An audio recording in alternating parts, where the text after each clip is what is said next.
सबकी ताकत से ये हिंदुस्तान है। तो कहिए ना कि अफजल गुरु दोषी है, और आप इस देश को बिगाड़ने के बारे में डायरेक्शन दे रहे हैं। तो कहिए ना कि अफजल गुरु दोषी है, क्यों नहीं कह रहे आप? किसी को आप, मैं अफजल गुरु नहीं हूं, मैं जसवंत सिंह हूं। मैं कह रहा हूं कि कहिए अफजल गुरु दोषी है, सुप्रीम कोर्ट कहती है। कहने से तो मैं कुछ कहूंगा नहीं, सुप्रीम कोर्ट कहती है, तब तो कहेंगे वही कहूंगा। यही तो दुर्भाग्य है कि आप लोग चैनलों पर बैठ जाते हैं। सुप्रीम कोर्ट कहता है मान्यवर, सुप्रीम कोर्ट कहता है, अपना नॉलेज बढ़ाइए। सुप्रीम कोर्ट ने कहा कि अफजल गुरु दोषी है और आप कहने को तैयार नहीं है। किसी तरह आप पढ़ाइएगा मुझको। नहीं, इसलिए मैं आपसे कह रहा हूं, आप सुप्रीम कोर्ट कह रहे हैं, आप कहने को तैयार नहीं। राजनीति का इतना घिनौना चेहरा भी मत पेश कीजिए मान्यवर। नहीं, आप घिनौना आप इस देश को बना रहे हैं। मैं तो आपसे सीधी बात कर रहा हूं। अफजल गुरु, मैं आपको बता रहा हूं, इस देश में राष्ट्रपति है और हमारे संविधान हमारी व्यवस्था में है।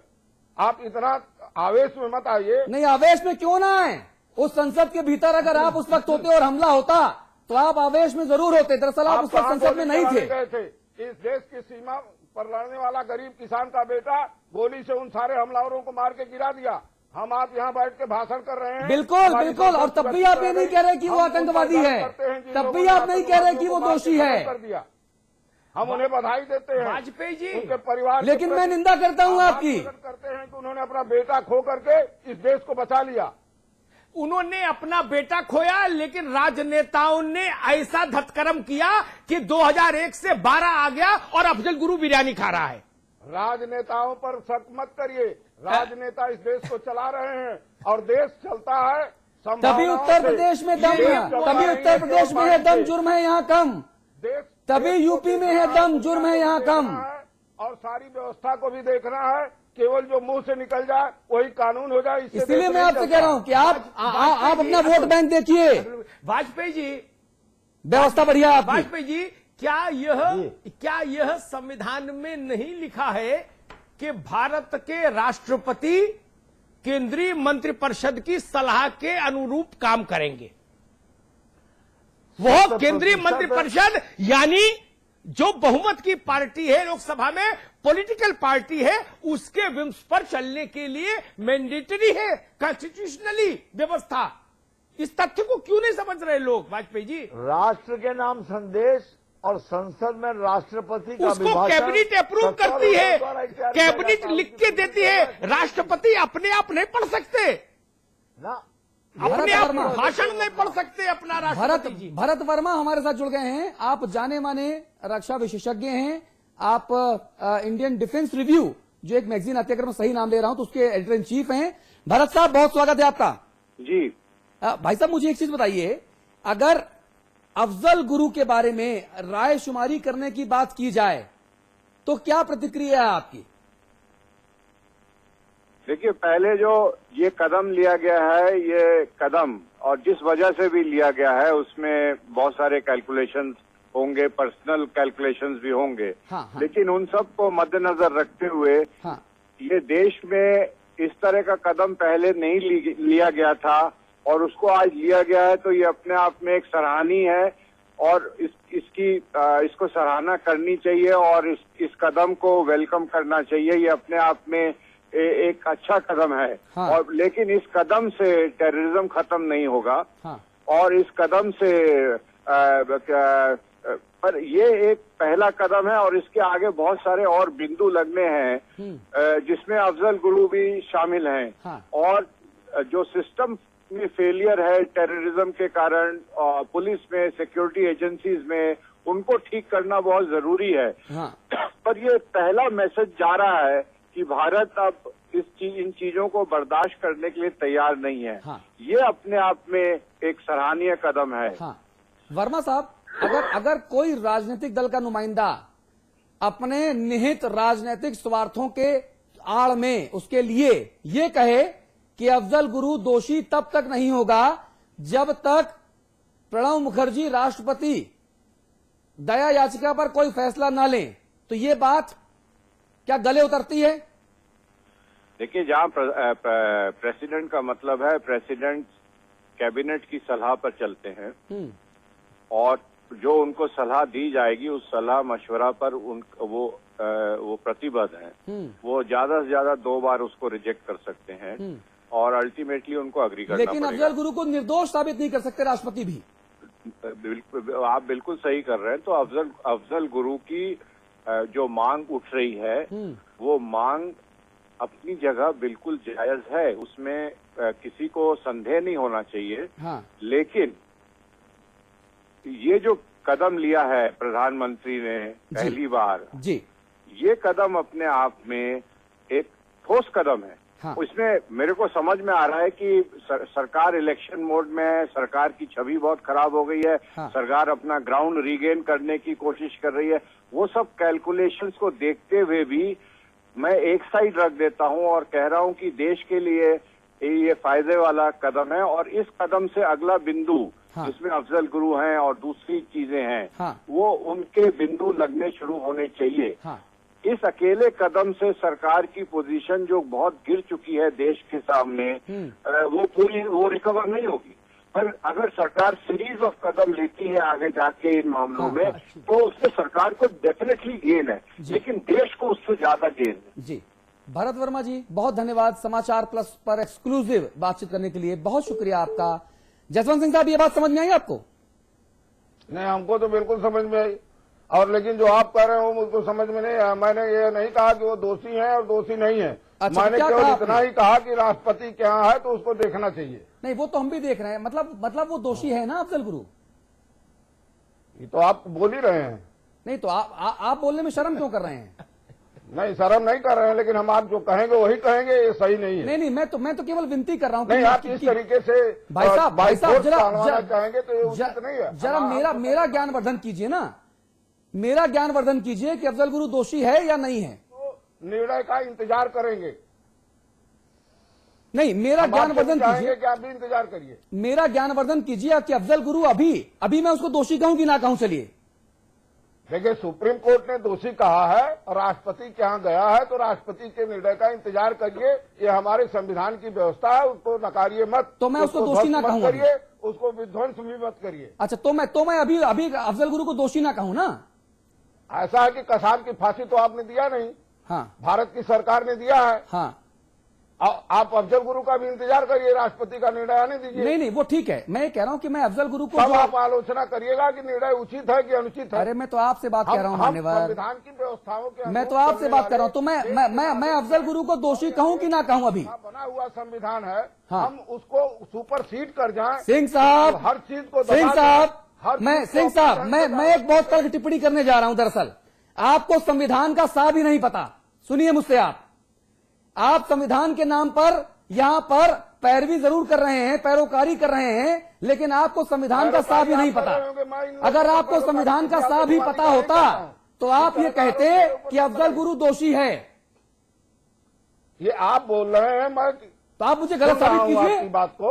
आप मुझे गलत साबित कीजिए कि भाई साहब गलत कह रहे हैं। ये तो राष्ट्रपति बता देंगे, उनके पास। मैं यही तो कह रहा हूं, आप जिस संविधान की बात कह रहे हैं उस संविधान का सा भी नहीं पता आपको, और इसीलिए आप अफजल गुरु को दोषी नहीं करार दे रहे। अतुल, एक मैं बहुत विनम्रता से एक सवाल जसवंत भाई से के सामने रखूंगा। जसवंत भाई मेरा इनलाइटनमेंट करें, मेरा ज्ञान बढ़ाएं। भारत के संविधान की किस धारा, अनुच्छेद, उपधारा के तहत यह व्यवस्था उनके संज्ञान में आई कि भारत का राष्ट्रपति सुप्रीम कोर्ट के द्वारा दोषी सिद्ध हुए व्यक्ति को निर्दोष घोषित कर सकता है? और अपने किसी जानकार के फोन में पूछ लीजिए। मुझे ये पता है। देश पर विदेशी अपनी गलत नियत से पैर रखने वाले व्यक्ति को तत्काल सफाया कर देना चाहिए। लेकिन अगर वह जिंदा पकड़ लिया गया है तो हमारी दुनिया के स्तर पर जो हिंदुस्तान की अपनी छवि है, हमने जिस तरीके से पेश किया है, हमें उसी तरीके से पेश किया जाना चाहिए।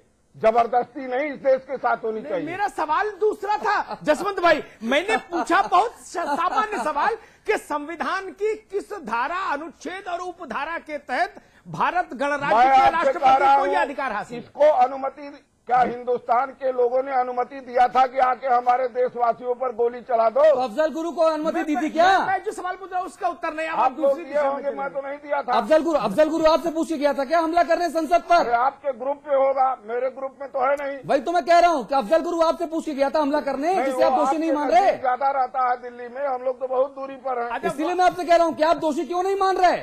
वाजपेयी जी, ये वाजपेयी जी अफजल गुरु को अपराधी, आतंकवादी, दोषी, देशद्रोही हम उनको साधु कहने नहीं में मान क्या रहे हैं। समस्या क्या है लोगों को? वाजपेयी जी, मैं केवल इतना कहना चाहता हूं, सुप्रीम कोर्ट द्वारा दोषी सिद्ध व्यक्ति को महामहिम राष्ट्रपति जी निर्दोष साबित नहीं कर सकते। वही मैं भी कह रहा हूं। क्वांटम ऑफ पनिशमेंट को कम कर सकते हैं। जसवंत सिंह जी क्या कह रहे हैं? कुछ भारत इनसे भी सरकार जरा- के गृह मंत्रालय के द्वारा जो संस्तुति जाएगी, सामान्यतः महामहिम राष्ट्रपति उसे मानने के लिए बाध्य है। अफजल गुरु दोषी हैं। मैं तो एक प्रश्न और पूछना चाहता हूं कि भारत सरकार के गृह मंत्री का ये बयान आया था कि जिस क्रम से दया याचिकाएं लंबित हैं उसी क्रम से उन पर निर्णय होगा। अजमल कसाब से पहले अफजल गुरु की दया याचिका लंबित है, उसका निर्णय क्या जम्मू कश्मीर के मुख्यमंत्री उमर अब्दुल्ला, नेशनल कॉन्फ्रेंस के अध्यक्ष फारूक अब्दुल्ला और दिल्ली के मुख्यमंत्री शीला दीक्षित के कहने के कारण बीच में पेंडिंग छोड़ दी गई है। ये जवाब भारत सरकार से नहीं, मांगता शीला हूं। दीक्षित का बयान आज आ गया है। शीला दीक्षित से खुद क्या? मेरी बातचीत हुई है, वो जवाब उनका आज आया है। उन्होंने कहा है अफजल गुरु को भी जल्द से जल्द फांसी पर चढ़ाया जाना चाहिए और हम ये प्रयास कर रहे हैं। नहीं अतुल, ये जवाब आज उनका आया, लेकिन जब उन्होंने फाइल पर दिल्ली सरकार ने टिप्पणी भेजी थी तब उन्होंने तो उसने यही लिखा था हाँ, दिल्ली हाँ, सरकार ने। बिल्कुल सही बात है। और मैं एक बात बता दूं, वाजपेयी जी, जसवंत सिंह जी, आप जसवंत भाई ने कहा कि मैं दिल्ली में रहता, तो मैं दिल्ली का थोड़ा बताऊं। शीला दीक्षित का सचिवालय, दिल्ली सरकार का सचिवालय और केंद्र के गृह मंत्रालय का दफ्तर रायसीना हिल पर सिर्फ 2.5 किलोमीटर का फासला है और 3 साल लग गए फाइल को वहां तक जाने में। वाजपेयी जी 3 साल, जी मैं तो खुद एक कह रहा हूं, 2.5 किलोमीटर सरकार का की सफर तय नीयत पर करने संदेह में होता है, 3 साल इस लग बात को गए। देखते हुए। और जब फाइल भेजी तो उस पर लिखा कि कानून व्यवस्था की स्थिति प्रभावित हो जाएगी। ये स्थिति किसी भी सरकार के द्वारा ये टिप्पणी लिखना उसकी कायरता का परिचायक है। जी चलिए, अब जसवंत सिंह अब आपसे क्या पूछूं मैं? चलिए, जो आपको अपने मन से कहना हो कह दीजिए, क्योंकि हम अपनी चर्चा के आखिरी दौर में आ चुके हैं। देखिए, ऐसा है कि हमारे देश पर जो भी हमला करता है, जो आतंकवादी होता है, उसको फांसी की सजा होनी चाहिए। हाँ। उसके साथ कोई रियायत नहीं होनी चाहिए। हाँ। देश हमारा सर्वोपरि है। हाँ। लेकिन हम तमाम बुद्धिजीवियों से भी चाहेंगे कि इस देश में हिंदू, मुसलमान, सिख, ईसाई के बीच भेदभाव न पैदा करें। ठीक बात है। इस देश को हिंदुस्तान रहने दें। इस हिंदुस्तान को सबने बनाया है। बहुत अच्छी बात आप कह रहे हैं। अफजल गुरु दोषी है? जसवंत सिंह जी, जसवंत सिंह जी आवाज आना बंद हो गई क्या? जी शायद आवाज नहीं आ रही है, वक्त भी खत्म हो चुका है। वाजपेयी जी, बहुत संक्षेप में अगर कुछ कहना चाहें तो आप। आवाज जाना बंद हो गया। अमिताभ जी, संपादकीय टिप्पणी का वक्त। आवाज भी बड़ी बेवफा है, एन मौके पे चली जाती है। देखिए, मैं ये कहूंगा कि हमको आतंकवादियों से जितना नुकसान होता है ना, उससे ज्यादा नुकसान होता है जब हम विभिन्न कारणों से देश की अस्मिता, संप्रभुता और उसकी सुरक्षा के साथ समझौता करने लगते हैं। ठीक बात। उससे ज्यादा डिमोरलाइजेशन होता है। नीचे तक जनता का मन टूटता है, मन डूबता है। सुरक्षा बलों के लिए मनोबल टूटता है कि किसके लिए मरे। जो लोग पॉलिटिकल लीडरशिप इस देश को दे रहे हैं, उनको कम से कम इस मामले में दो टूक राय रखनी चाहिए। अरे, आपकी पार्टी का कार्यकर्ता हो तो उसके लिए धरना प्रदर्शन करिए, उसको मत मानिए अपराधी।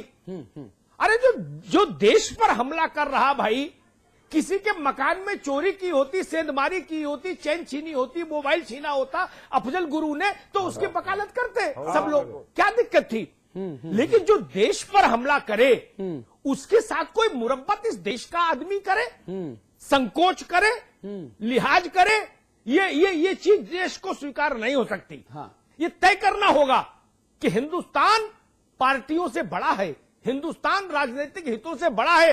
और जो लोग ये कह रहे हैं कि टेलीविजन पर बैठकर आप बोलते हैं, तो उनको ये देखना चाहिए, ये जानते हुए कि गुजरात में चुनाव है, ये जानते हुए कि लोकसभा का सत्र 22 से शुरू हो रहा है, ये जानते हुए कि 14 की तैयार बिगुल फूक गया है, इन सबको जानते हुए भी मैं समझ रहा था कि कसाब के लिए ये तारीख क्यों चुनी गई।